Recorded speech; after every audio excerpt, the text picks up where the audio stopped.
How's it going, everybody? I got some more magic for you today with a little bit of Mardu Vampires. I haven't seen anybody running this combination. Most people don't run 3-color right now anyway, because monocolor is actually really strong with foundations. But we've got some interesting stuff here. I really wanted to play a vampire deck making use of Stromkirk Noble since it has become standard legal again, and I really used to like this card a lot. So I've got it in a shell that still allows for a potential one-turn kill using Marauding Blight Priest and Bloodthirsty Conqueror. We've got Case of the Uneaten Feast in here so that you have the potential to win as soon as both hit the board together.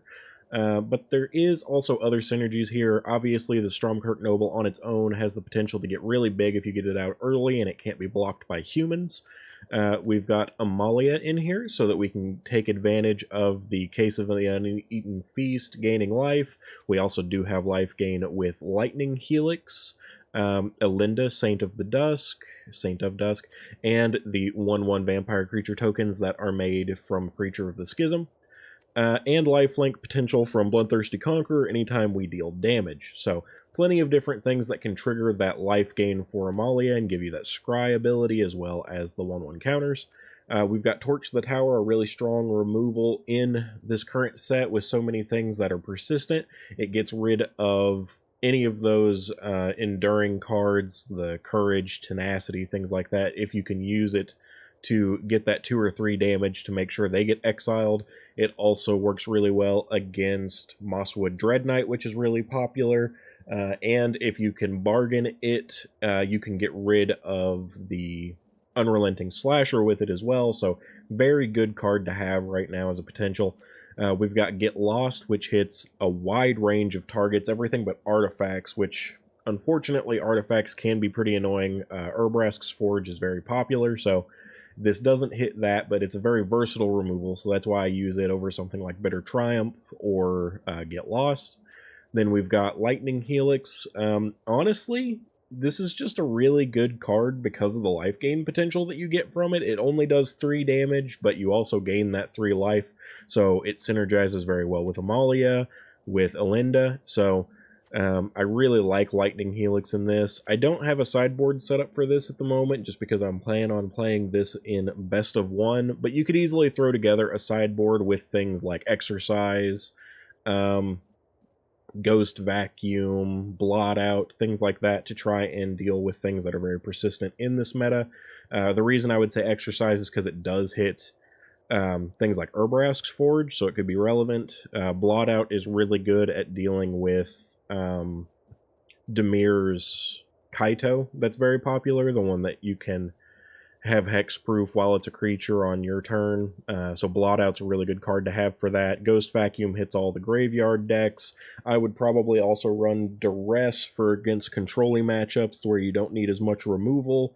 And Liliana for similar reasons, just to really affect your opponent's hand. So those are some ideas for a sideboard if you decide to go with that. But like I said, I'll be playing this in best of 1. This deck is one that's pretty aggressive. You usually do have a turn 1 play that you want to do, or it's pretty common. So I'm not running very many tap lands, things like... well, I'm not running the Blazemire Verge because I am running a lot of the Blackleaf Cliffs and Concealed Courtyard. We don't have as many swamp and plain lands in this. And similarly, I don't have Rakkus Theater or Temple of Silence or anything like that because we don't want a ton of tap lands. We got a curve that we want to hit here pretty reliably if we want to be effective.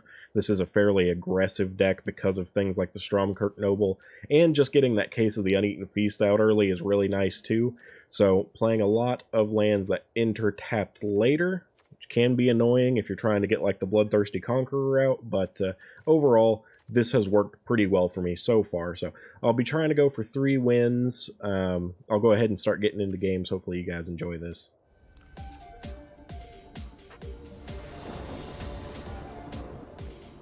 Alright, we actually get to go first for once, but our land sucks, so I'm going to mulligan. This is quite a bit better, actually.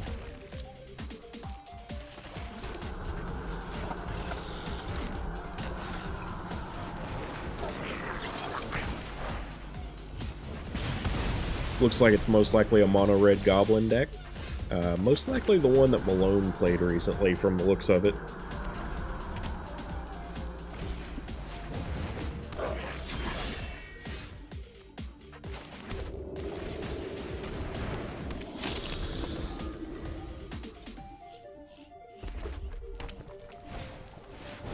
Yep, so far that seems to be exactly what this is.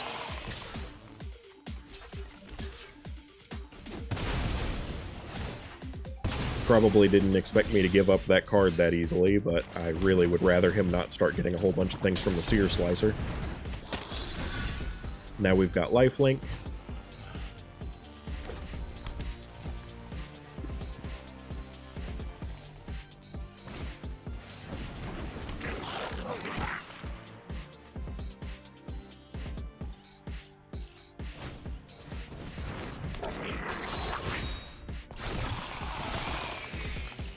I'm not going to bother blocking.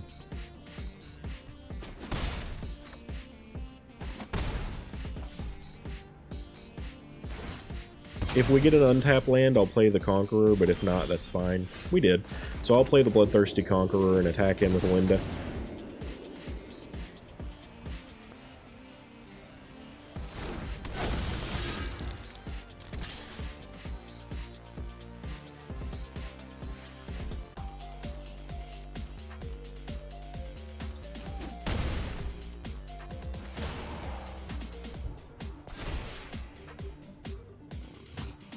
Now Alinda's a 5/5 with Menace.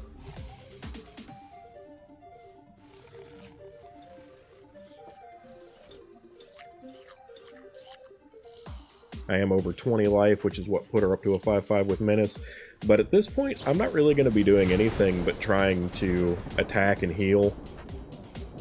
Unfortunately, it looks like he is dealing with my Conqueror. Still doesn't really change much on my end, though. Except that I'm going to be gaining a lot less life per attack now.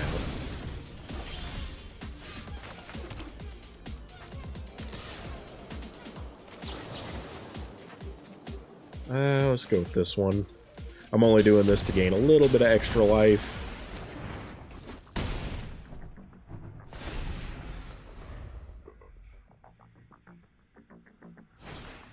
Probably just should have hit him in the face or held it up for the Seer Slicer, honestly.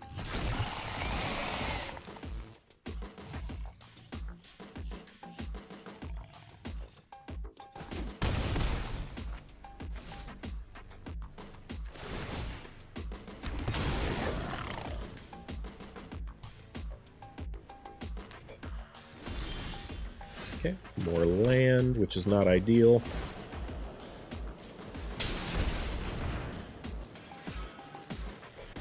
But we're gonna just keep attacking and keep healing.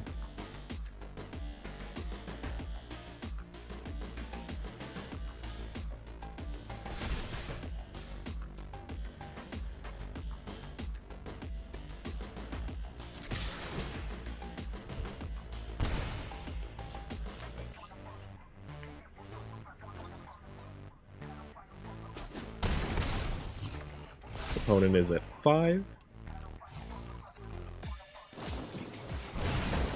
Lightning striking me. Makes sense, actually, because if they can get me below 20 consistently, then Alinda stays weaker.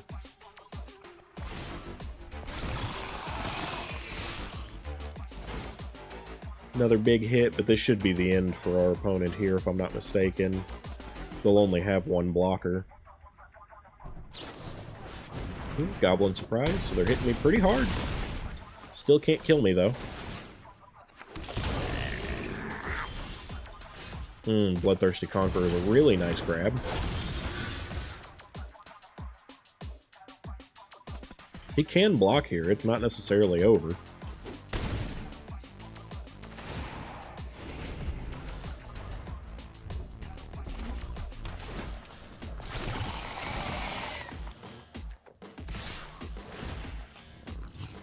And then he can make my thing not able to block. He chose not to, I guess. Yeah, he actually could have just won right there, I think. Maybe not. He still would have been short a little bit. Alright, well, That was a pretty easy win. Misplay on our opponent's part got it for us, but also just our sheer amount of life gain was really hindering them there. Yeah, they couldn't quite get over it. This was exactly the deck that I was thinking it was, the one that Malone made just like a day or two ago. Or well, I guess at the time of this recording it was a day or so ago. But a very good Goblin deck, not exactly what I would do, which I do have a new one that I will be uploading probably in the next week or two, but yeah, pretty good, solid first win.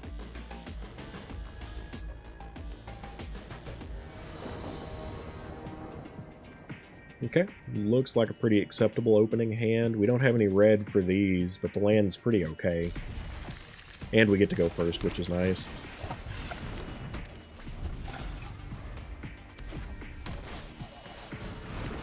Really could use a red land now for that.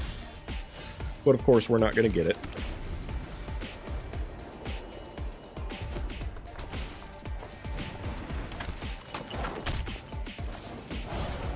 Very good opening for our opponent.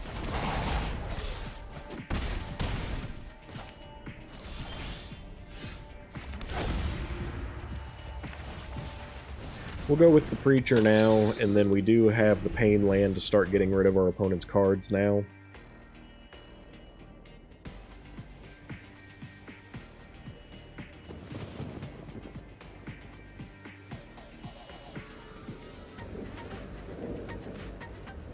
He's not going to be able to get rid of it with a single card unless he has an Obliterating Bolt.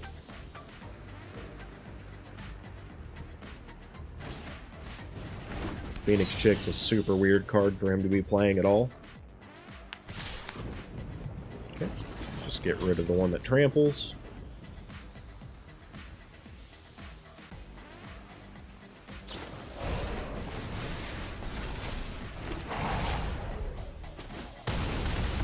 That was the worst one to buff anyway, so that helped us.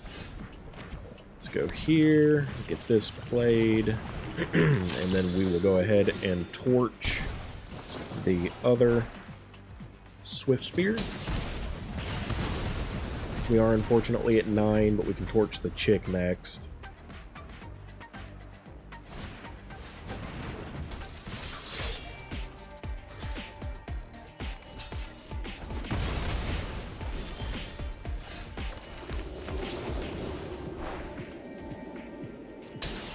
Okay, now we have a Get Lost held up for whatever he plays next, and we do have mana for our Bloodthirsty Conqueror, so we're okay mana-wise now.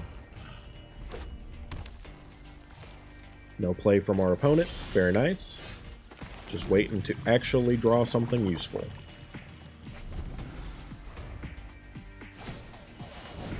Another Emberheart. Just gonna shoot that now. Here's the Conqueror.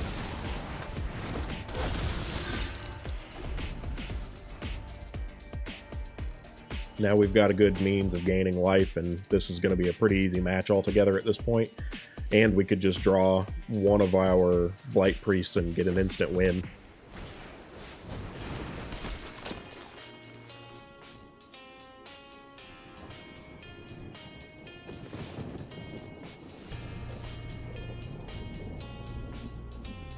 If he wants to attack, I won't be blocking.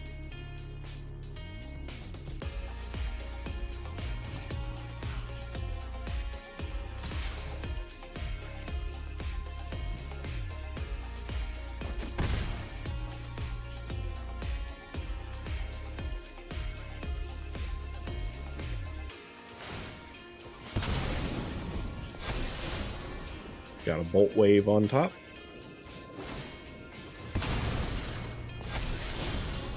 Okay, we got another Bloodthirsty Conqueror, so this is going to be a really nice hit for life. Gaining 10 life off that.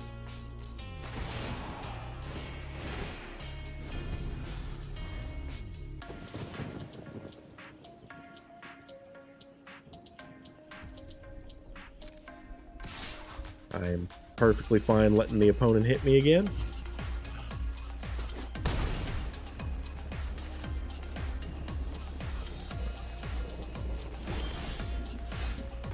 Play a land and hit for 10, gain back 20 life. Okay, he's going to try and reduce that as much as possible, obviously. He needs at least 2 more damage. Okay, a Lightning Helix.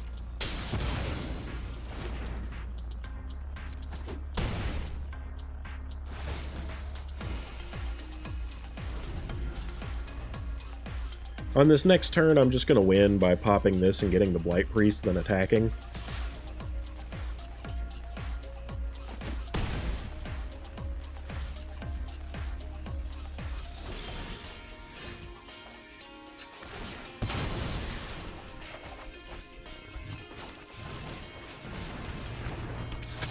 Let's go ahead, get a Preacher out too, just for good measure.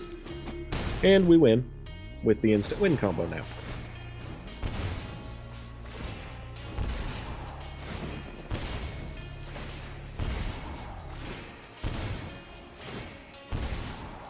So, another win against a mono red. I respected the goblins more. I don't really know what this person was doing, but it wasn't very good. They were obviously playing Boros or mono red splash white to be more accurate. They had Lightning Helix and Lightning Strike with Emberheart Challenger, Monastery Swift Spear. I don't know. I don't think Phoenix Chick is good enough to be playing anymore. You can easily get a better card in here than that. I don't think Ash Party Crasher is good enough to be playing in an aggro deck. Lightning Helix I like, but if that's the only thing along with this that you're splashing white for, it's just not worth it. There's better decks.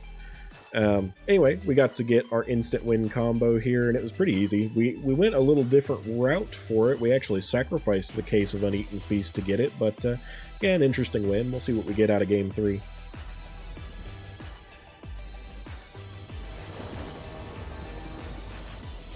Alright, we don't have any white mana here, so I don't think this is keepable. This is definitely not keepable. Okay, and this should be okay. But what do we get rid of? I think the Torch and probably the Blight Priest. We'll hopefully get another one. Then we start off going for the Stromkirk Noble. Big mulligan, which sucks, but hopefully we'll get to do something interesting. So that we can hit our curve, we're going to have to go Restless Fortress so that we can get Preacher out on turn 3. I don't know why our opponent's just staring at the Noble. They need to play their cards. Okay, do you want to kill the Noble? I can look at your cards too. I don't know what they're doing. Mono red people just do not have brains, I swear. Really? So you're going to play a creature just to kill it to kill my Noble. Okay. I mean, I'm fine with that, but that's hilarious that that's what he went to that much trouble for. Does look like they're playing goblins. Based on what they've played so far, I think it is again Malone's version. Let's get our Preacher out. I think his version's fine, but again, I don't think it's the one it's not mine. I have a version of it that I like better. Block the stupid thing. He'll probably have a pump spell of some kind now to actually make it able to kill my Preacher. Or he just wanted to attack to sacrifice it, which makes no sense. I'm on a lower life total here, so this will give me a 1/1 blocker. We are missing red to be able to play these Helixes.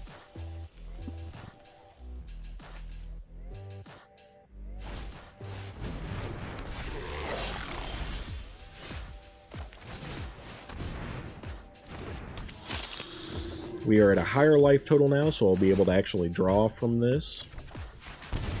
Got a land, so we're not missing our land drop, but we're still missing a red land.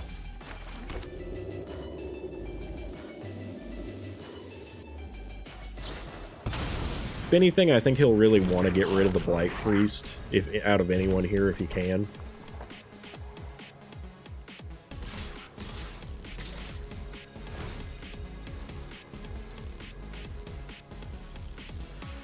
He'll want to make it to where the Preacher can't block. That's not a good choice at all.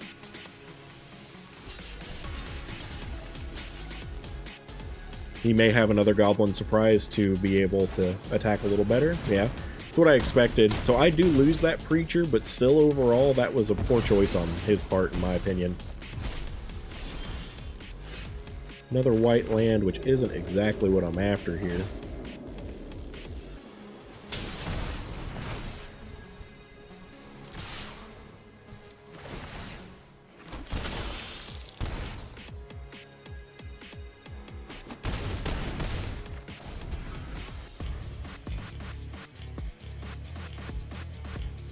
Bloodthirsty Conqueror would be a really nice draw here.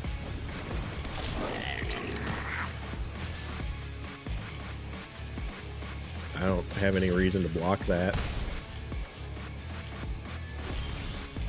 And there's the Bloodthirsty Conqueror, so we just win. All I've got to do here is attack with this 1/1 and it's over.